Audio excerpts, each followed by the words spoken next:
Good afternoon, everyone. Um, Good afternoon. कैसे हैं सब? बहुत ही टाइम से क्लास नहीं हुई हमारी. I was not well, so good afternoon, Prachi. Good afternoon.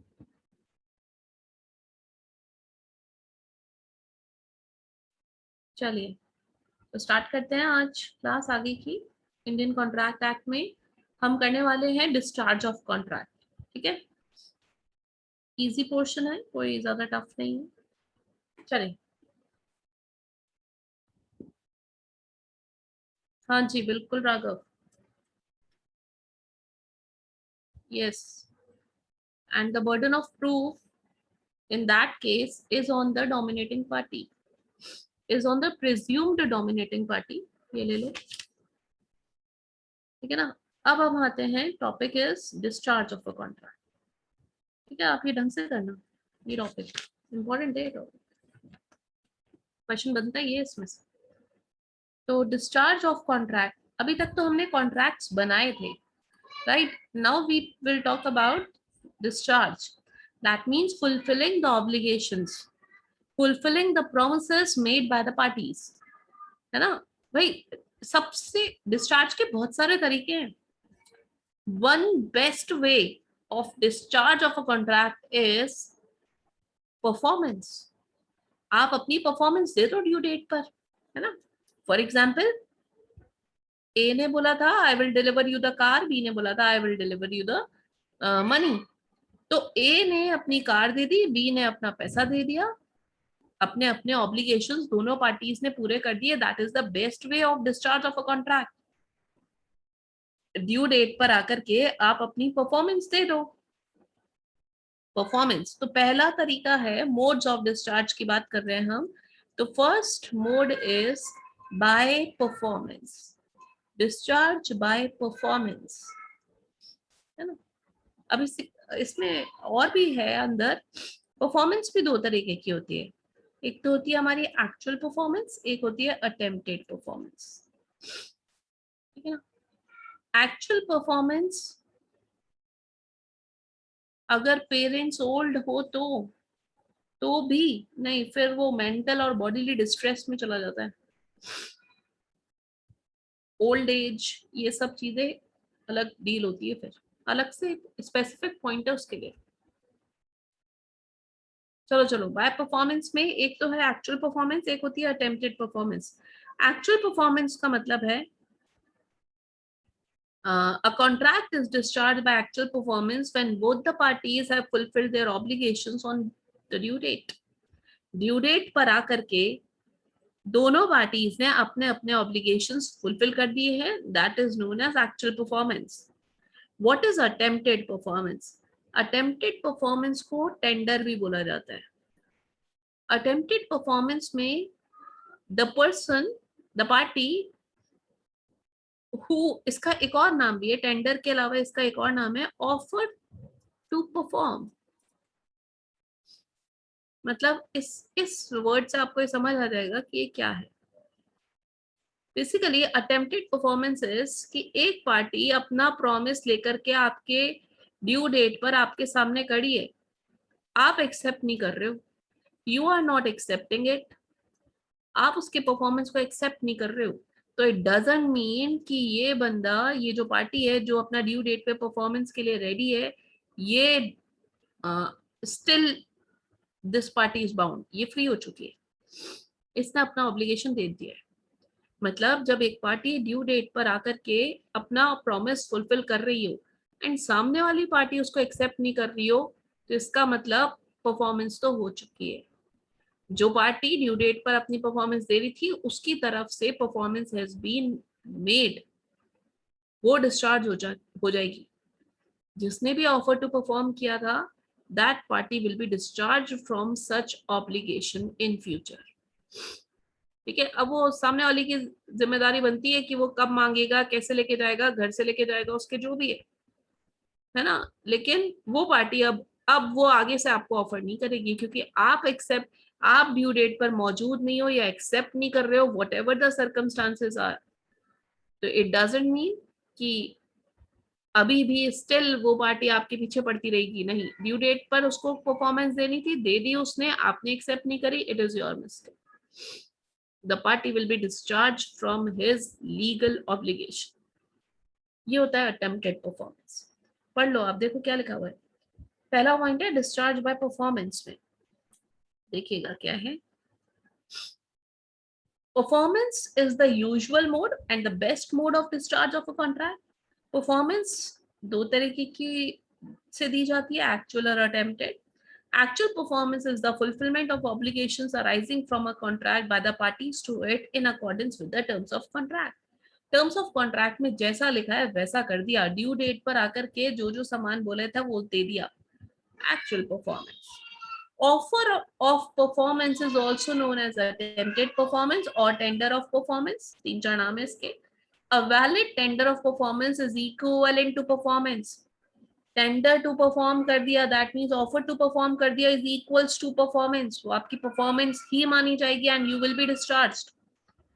तो ये कहीं पर भी मत लिख के आ जाना कि attempted performance is does not discharge a party. It definitely discharge the party. It is equal to performance but provided it should be valid. Valid होनी चाहिए। अब वैलिड कैसे होगी यार, कि यार आपको ड्यू डेट पर परफॉर्मेंस देने को बोला, आप रात को 2 बजे गेट खटखटा रहे हो कि मेरे से परफॉर्मेंस ले लो, मैं सामान लेके खड़ा हूँ, ये एक्सेप्ट करो। यार वो क्यों खोलेगा दरवाजा? आप यूजुअल बिजनेस आवर्स में आओ, आप तरीके से आओगे, तरीके वाली जगह पे आओगे तो फिर हम एक्सेप्ट करेंगे। ऐसे थोड़ी आप कहीं पर भी कैसे भी और बोलते हो कि मैंने तो ऑफर टू परफॉर्म कर दिया था, मैं मेरी लाइबिलिटी से डिस्चार्ज हूं। नहीं, it should be a valid attempted performance, then only the party will get discharged. Any question? आगे बढ़े। डिस्चार्ज बाय एग्रीमेंट करवाने वाली हूँ मैं, जल्दी बताओ।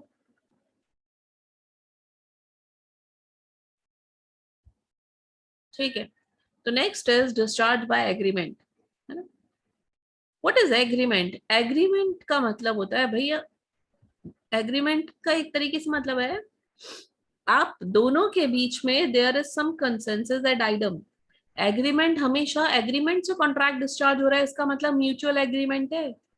म्यूचुअल, दोनों पार्टीज राजी है इन चीजों पे, है ना। तो इसका मतलब एग्रीमेंट से कॉन्ट्रैक्ट कब डिस्चार्ज होगा? When both the parties are mutually agreed. अब उसमें पहला तरीका है आपका नोवेशन।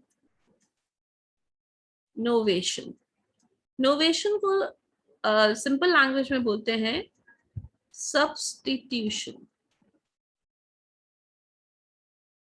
है ना। Substitution is novation. इधर क्या होता है, नोवेशन के अंदर क्या होता है, पुराना contract, the old contract ceases to exist, मतलब ओल्ड कॉन्ट्रैक्ट डिस्चार्ज हो जाता है न्यू कॉन्ट्रैक्ट से। इसका मतलब न्यू कॉन्ट्रैक्ट ओल्ड को डिस्चार्ज कर देता है। दैट मीन्स अभी तक देयर वाज अ कॉन्ट्रैक्ट कि आपको आपको अकाउंट्स, कौन पढ़ा रहा है आपको? चलो ठीक है, लॉ लेते हैं। आपको लॉ मैं पढ़ा रही हूँ, राइट। अब मतलब there is a contract between VS classes and me कि लॉ मैं लूंगी। अब हमारे ही कॉन्ट्रैक्ट में हमने अमेंडमेंट डाल दिया, क्या कि I will take accounts as well. ठीक है, तो ओल्ड कॉन्ट्रैक्ट किस चीज का? देखो, ओल्ड कॉन्ट्रैक्ट की पार्टीज थी VS classes and Shipra ma'am, right. अब उसमें क्या पढ़ाने की बात थी? लॉ। अब कॉन्ट्रैक्टिंग पार्टी सेम है, राइट। अब लॉ के साथ क्या हो चुका है, यहाँ पे अकाउंट्स पे आ गया, तो ये कॉन्ट्रैक्ट डिस्चार्ज हो गया एंड एक नया कॉन्ट्रैक्ट बन गया। तो this is called as novation, and novation can happen between the same parties और between the different parties. Different parties भी हो सकती है कि लॉ अब से शिप्रा मैम नहीं पढ़ाएगी, मिस्टर एक्स पढ़ाएंगे, ठीक है, ये भी हो सकता है। तो there is a change. There is a substitution of the old contract with the new one. This is known as novation. Novation can happen between the same parties or between the different parties. ठीक है, पढ़ लेते हैं, देखो क्या है. Substitution of a new contract in place of the existing contract is known as novation. It discharges the original contract, that is old contract. The new contract may be between the same parties or between the different parties. Novation can take place only with the consent of the parties. यार ये बात तो common है ना, parties की consent के बिना novation कैसे होगा? क्योंकि यहाँ पे कॉन्ट्रैक्ट डिस्चार्ज या एग्रीमेंट से हो रहा है, और एग्रीमेंट मतलब म्यूचुअल एग्रीमेंट, मतलब दोनों पार्टीज की कंसेंट. तो this is line is common for all the points. जितने भी आप म्यूचुअल एग्रीमेंट में डिस्चार्ज पढ़ने वाले हो, पांचों पॉइंट के लिए कॉमन पॉइंट है ये कि the parties should be consented over it. Parties में से एक भी पार्टी अगर मना कर रही होगी तो किस बात का एग्रीमेंट, किस बात का म्यूचुअल एग्रीमेंट, है ना? तो नोवेशन, सब्स्टिट्यूशन, ओल्ड कॉन्ट्रैक्ट चला जाता है, न्यू आ जाता है. It can be between the same parties, can be between the different parties. That's it. Example दे रखा है, आप पढ़ लेना. Alteration. What is alteration? Alteration का मतलब है सिंपल लैंग्वेज में चेंजेस, है ना? यहां पर पार्टीज का सेम होना जरूरी है. It never happens between different parties. Same parties में कुछ टर्म्स एंड कंडीशन में चेंजेस ला देते हैं, दैट इज ऑल्ट्रेशन. मतलब आप बोल सकते हो नोवेशन अगर सेम पार्टीज में हो रहा है तो दैट इज ऑल्ट्रेशन. क्या ये बात सही है? नोवेशन अगर सेम पार्टीज के बीच में हो रहा है तो that is alteration. Am I right? जिसने तरीके से सुन रहा है उसको समझ आ रहा होगा ये. मैं बोल रही हूँ नोवेशन अगर सेम पार्टी इसके बीच में है तो क्या वो ऑल्ट्रेशन हुआ? एब्सोल्युटली यस, है ना? क्योंकि ऑल्ट्रेशन सेम पार्टीज के बीच में है. भाई चेंजेस कर रहे हो आप, तो चेंजेस तो नोवेशन में भी हो रहे थे ना, और सेम पार्टीज भी है, डिफरेंट पार्टीज भी है. ऑल्ट्रेशन में लेकिन सेम पार्टीज है, राइट? तो ये क्या लिखा हुआ है? Alteration mean changes in one or more terms of the contract. In case of novation there may be a change of parties, while in case of alteration the parties remain the same, but there is a change in terms of contract. Contracting terms change हो जाती है, but between the same parties only. That was alteration. अब आते हैं हम rescission.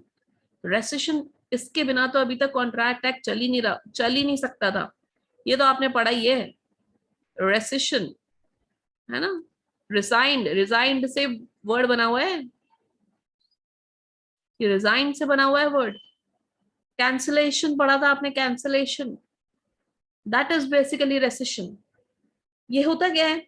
It means कोई भी contract terms of contract को कैंसिल कर देना, है ना? किसी कैंसिल ही कर देना, मतलब ना चेंज, कोई चेंज वेंज नहीं ला रहे हैं. We are cancelling one or more terms of the contract कि ये पार्ट हम करेंगे ही नहीं, है ना? पहले था, अब ये हटा रहे हैं. तो दैट मीन्स वो पर्टिकुलर पार्ट के लिए कॉन्ट्रैक्ट हैज बीन डिस्चार्ज्ड, है ना? फॉर एग्जाम्पल पहले एक कॉन्ट्रैक्ट था कि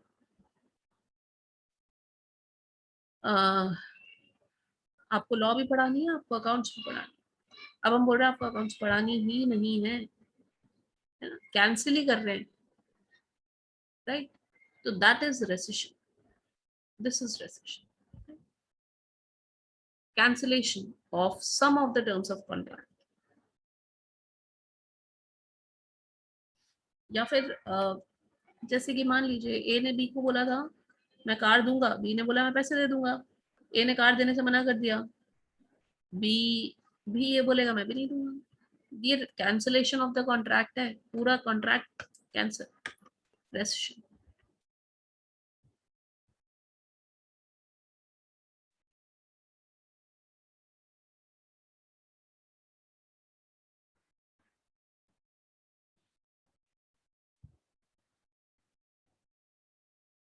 किसके लिए बोल रहे हैं आप राघव?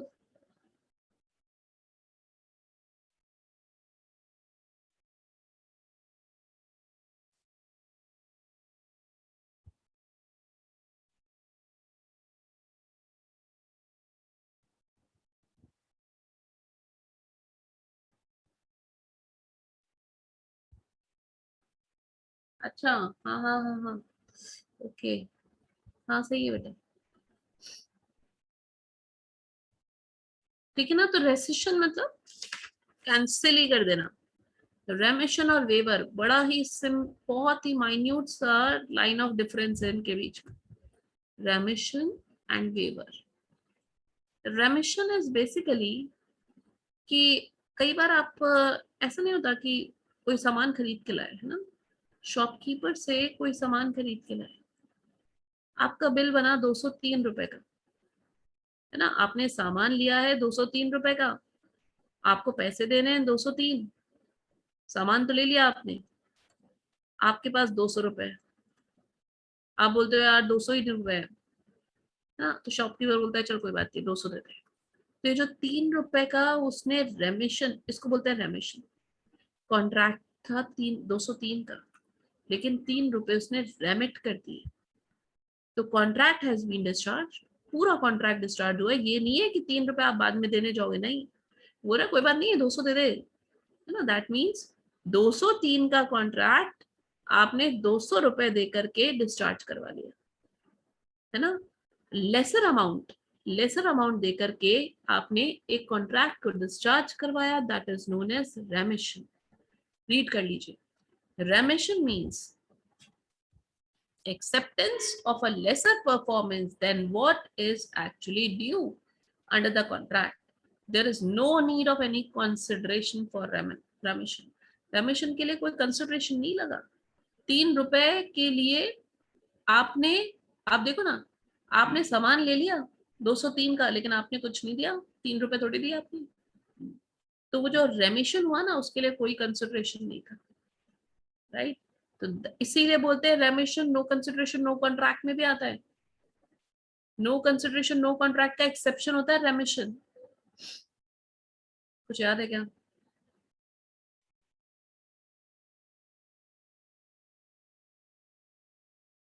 कि रेमिशन में कंसिडरेशन नहीं होते हुए भी it is a valid contract, हाँ या ना बच्चों, हाँ या ना?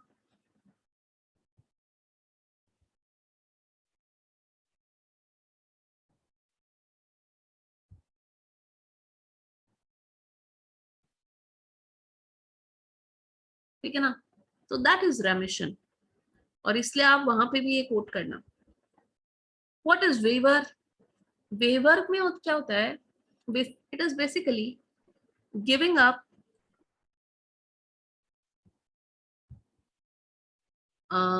Giving up, giving up of rights, ये ले लो सिंपल, आपने अपने अधिकार को छोड़ दिया, is waiver. What is it? देखो, आपने, मिस्टर एक्स है, मिस्टर एक्स, इनकी शादी की डेट है December 5, गार्डन बुकिंग करवाने के लिए घूम रहे हैं, एक गार्डन पसंद आ गया, एडवांस दे दिया उस गार्डन वाले को 20,000 रुपए, मतलब आपने 20,000 रुपए देकर के 5 दिसंबर को होने वाले इवेंट के लिए जगह फिक्स करी है। That means when you had given 20,000 rupees, तो आपके पास एक अधिकार आ गया है। किस चीज का अधिकार रिसीव किया आपने? कि December 5 को you will conduct an event on that, on this place. अब मीनवाइल, मतलब ये इसने आज ही बुकिंग करा ली, आज कौन सी डेट है हमारे, August 16, 16 अगस्त को इन्होंने बुकिंग हो गई। अब इनको सितंबर के आसपास इनको लगा यार ये गार्डन अच्छा नहीं है, ये दूसरा गार्डन पसंद करने गए, इनको दूसरा पसंद आ भी गया, है ना। अब ये जो राइट है इनके पास, ये जो अधिकार था, इन्होंने ये जो गार्डन दूसरा बुक कराया, इसके बाद इन्होंने ऑब्वियसली अपना एक अधिकार छोड़ दिया, December 5 को यहाँ इवेंट कंडक्ट करने का इनके पास एक राइट था, और वो राइट इन्होंने फॉरगिव कर दिया, that is waiver, contract has been discharge. पुराना वाला कॉन्ट्रैक्ट ये तो डिस्चार्ज ही है, इसका कुछ नहीं हो सकता, है ना, आपने अपना अधिकार ही छोड़ दिया, दैट मीन्स कॉन्ट्रैक्ट डिस्चार्ज हो गया। Waiver means giving up or foregoing certain rights. When a party agrees to give up his rights, the contract is discharged. देखो जैसे लिखा हुआ है ए promises to paint a picture of B afterwards forbids him to do so, है ना। ए ने promise किया था मैं आपके पिक्चर बनाऊंगा, बी ने बाद में मना कर दिया उसको, पहले तो ठीक है हाँ हाँ किया था, बाद में afterwards forbids him to do so. A is no longer bound to perform, उसने अपना मतलब अब ए क्यों पिक्चर बनाएगा, तो contract has been discharged. This is waiver. Is it clear? Mutual agreement बहुत इंपॉर्टेंट. नोवेशन, नोवेशन से मिलता जुलता ऑल्ट्रेशन, फिर आप रेसिशन और रेमिशन लिखो और लास्ट में waiver. Novation substitution, old contract की जगह न्यू कॉन्ट्रैक्ट आ जाता है. Can be between the same parties or can be between the different parties. Alteration always happens between the same parties. Alteration means changing in the terms of the contract. Alteration के बाद हमने देखा rescission. Rescission मतलब cancellation of the terms of contract. फिर हमने देखा remission, accepting of a lesser performance. And फिर हमने देखा waiver, that is giving up of rights. This is all about mutual agreement से कॉन्ट्रैक्ट को डिस्चार्ज करवाना. पहला था परफॉर्मेंस से डिस्चार्ज करवाना. परफॉर्मेंस दो तरीके की थी, एक्चुअल और अटेम्प्टेड. एक्चुअल में ड्यू डेट पर आकर के जैसा कहा था वैसा कर दिया. अटेम्प्टेड में ऑफर टू परफॉर्म या टेंडर ऑफ परफॉर्मेंस, आपने अब परफॉर्मेंस दे दी है valid, valid attempted performance is equals to performance, तो कॉन्ट्रैक्ट विल बी डिस्चार्ज, है ना. तो परफॉर्मेंस के बाद हमने देखा एग्रीमेंट. अब हम तीसरे पे आ रहे हैं. यहां तक में कोई भी डाउट है तो एक बार पूछ लीजिए, फिर हम आगे बढ़ेंगे.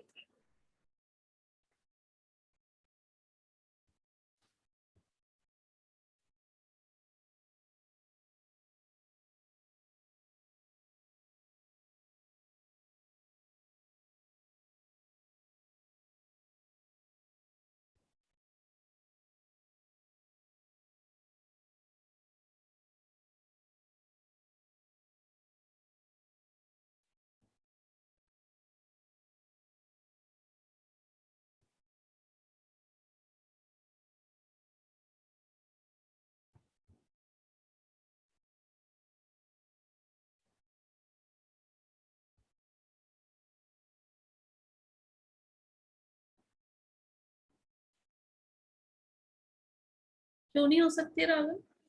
एक्चुअल परफॉर्मेंस तो वही है.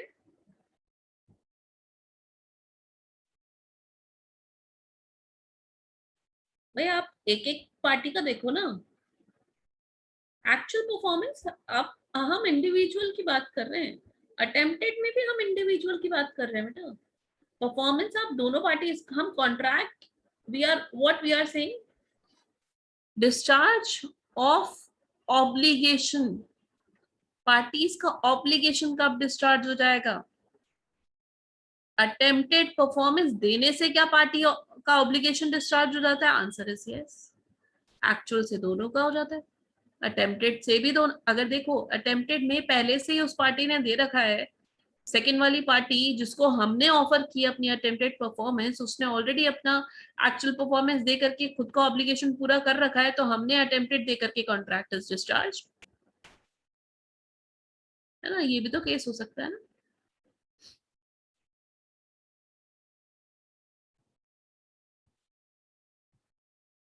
Next is discharge bye lapse of time.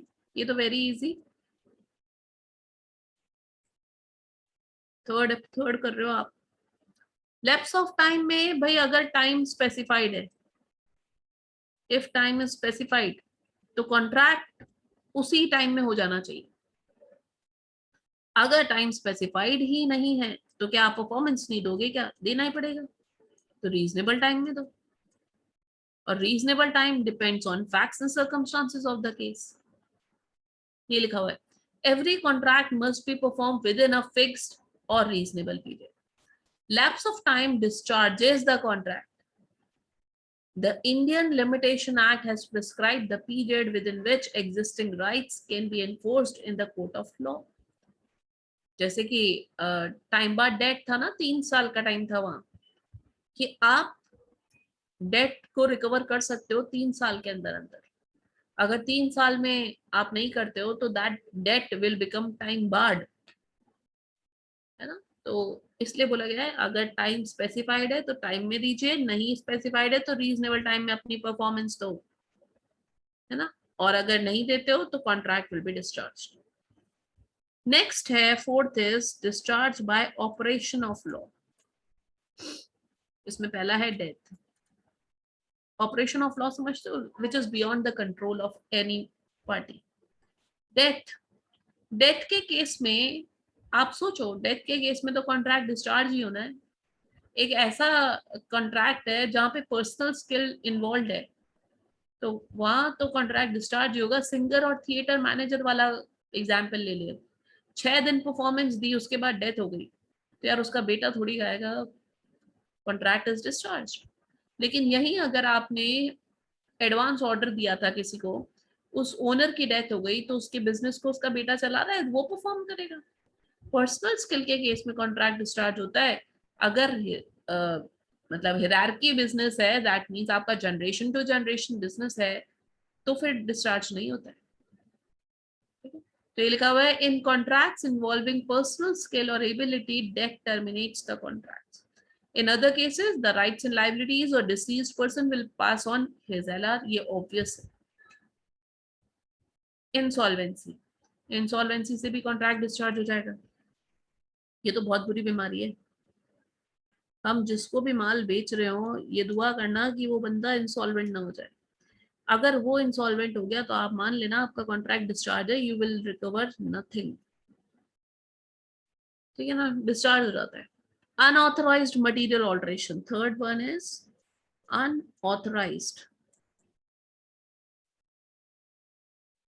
Material alteration. इसका मतलब आपने ऑल्टर किया, मटेरियल ऑल्टरेशन, बड़ा ऑल्टरेशन, और वो भी अनऑथराइज्ड, बिना किसी से पूछे, है ना। आपके पास एक चेक था 50,000 का था, एक जीरो लगा दिया, ठीक है, तो ये it is unauthorised material alteration.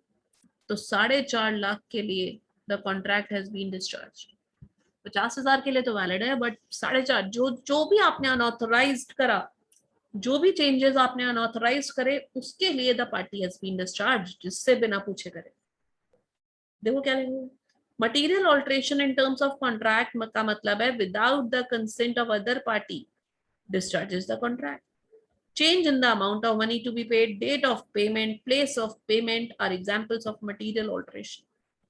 Material alteration करते हो, बिना पूछे करा है, the party will get discharged, जिससे बिना पूछे किया।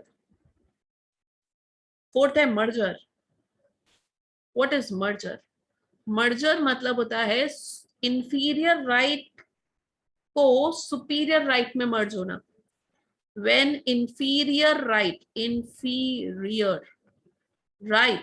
merges into superior right, then inferior right वाला कॉन्ट्रैक्ट डिस्चार्ज हो जाता है। फॉर एग्जाम्पल, आपके और लैंडलॉर्ड और टेनेंट, आप टेनेंट की तरह रह रहे थे। अब इस टेनेंट ने पहले there was a contract, contract contract किसका था? रेंट का था। अब टेनेंट ने घर ही खरीद लिया, तो अब बताओ, ये रेंट रेंट वाला जो कॉन्ट्रैक्ट है वो तो वही डिस्चार्ज हो गया ना automatically. When the inferior right merges into superior right, छोटा राइट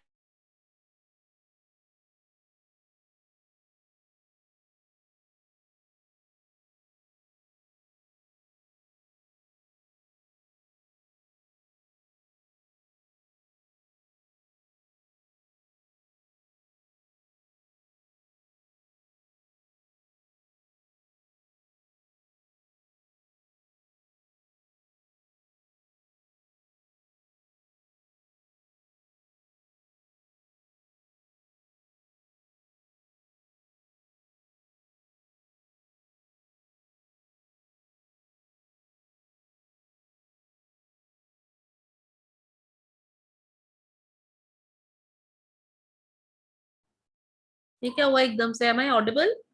आवाज आ रही है आप लोगों को?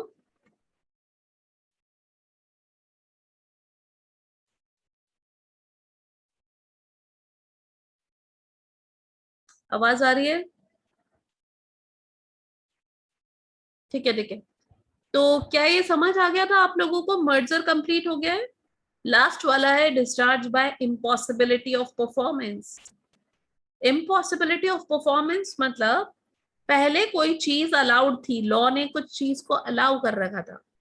फॉर एग्जाम्पल ए और बी कुछ एक पर्टिकुलर आइटम का कॉन्ट्रैक्ट कर रहे थे, that item was allowed under the provisions of under the government rules.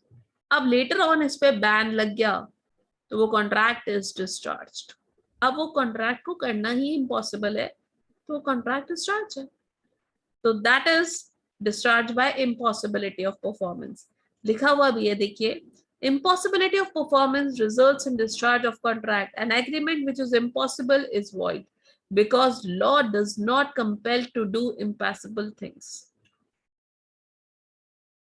ठीक है ना? Is it clear? ये 5 आपके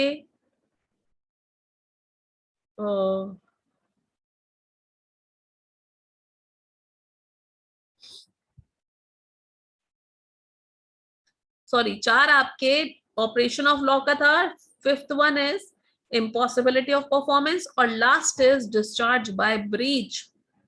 6 तरीकों से कॉन्ट्रैक्ट डिस्चार्ज हो जाता है। First is performance, second is mutual agreement, third is lapse of time, fourth is operation of law, उसमें 4 थे, and fifth is discharge by impossibility of performance, and sixth is breach at performance भी 2, actual attempted, mutual agreement में 5 थे, novation, alteration, rescission, remission, waiver, lapse of time में fixed और reasonable, operation of law में death, insolvency and unauthorised material alteration and merger. Impossibility of performance और breach, breach में भी 2 है, एक्चुअल ब्रीच और एंटिसिपेटरी ब्रीच। एक्चुअल ब्रीच का मतलब है ड्यू डेट पर आकर के मना कर देना। ड्यू डेट पर आकर के बोलते हो कि मैं कॉन्ट्रैक्ट परफॉर्म नहीं करूंगा, तो दैट इज एक्चुअल ब्रीच, है ना? ड्यूरिंग परफॉर्मेंस या ड्यू डेट पर आकर के आपने मना कर दिया, that is actual breach. What is anticipatory breach? पहले से ही मना कर दिया। ठीक है ना? एक बार देख लो फटाफट से, ब्रीच तक देख लो, ये हमारा पूरा खत्म हो चुका है। Discharge of contract has been completed. 2 minute दे रही हूँ, एक बार रीड कर लो फटाफट से, रीडिंग लगाओ इसकी।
नहीं बेटा, इसमें एडवांस वापस नहीं जाएगा, एडवांस फोरफीट हो जाता है ऐसे केसेस में। यहाँ पे कॉन्ट्रैक्ट में कोई खराबी नहीं है, there this is not a void contract. Discharge और वॉइड में बहुत बड़ा अंतर है। डिस्चार्ज वॉइड नहीं हो रहा, डिस्चार्ज मतलब ऑब्लिगेशन हैज बीन डन, है ना। वॉइड में, वॉइड, ये कॉन्ट्रैक्ट वॉइड थोड़ी है। आपके रूल्स में लिखा होता है कि आप गार्डन बुकिंग करा रहे हो और वहां पर इवेंट नहीं करा तो this advance amount will be forfeited. तो ये फोरफीट हो जाता है अमाउंट, कोई रिफंड नहीं मिलता आपको। ये वॉइड थोड़ी है कॉन्ट्रैक्ट, कॉन्ट्रैक्ट डिस्चार्ज हुआ है एकदम।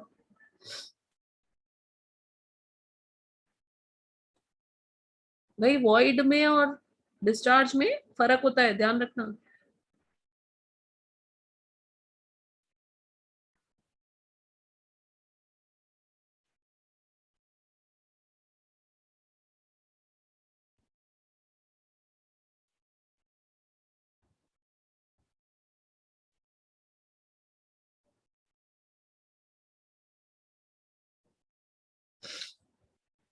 चलो ठीक है, कोई प्रॉब्लम है नहीं आपको as such Indian contract act में पूरे में। व्हाट आई थिंक किसी ने पूछा नहीं कोई प्रॉब्लम, है ना।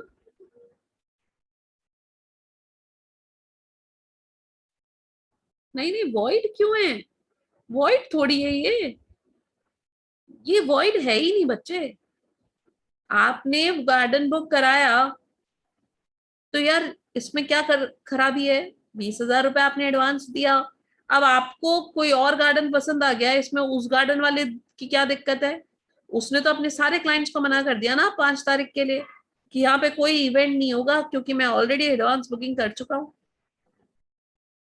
है ना। तो वो तो फोरफीट करेगा भैया आपका पैसा, अगर आप नहीं करते हो तो वो अमाउंट फोरफीट करता है।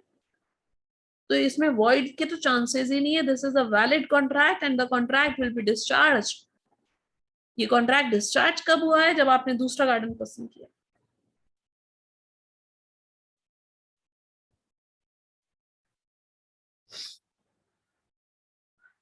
ठीक है ना। सो आई थिंक कि आपको क्लियर है पूरा आईसीए।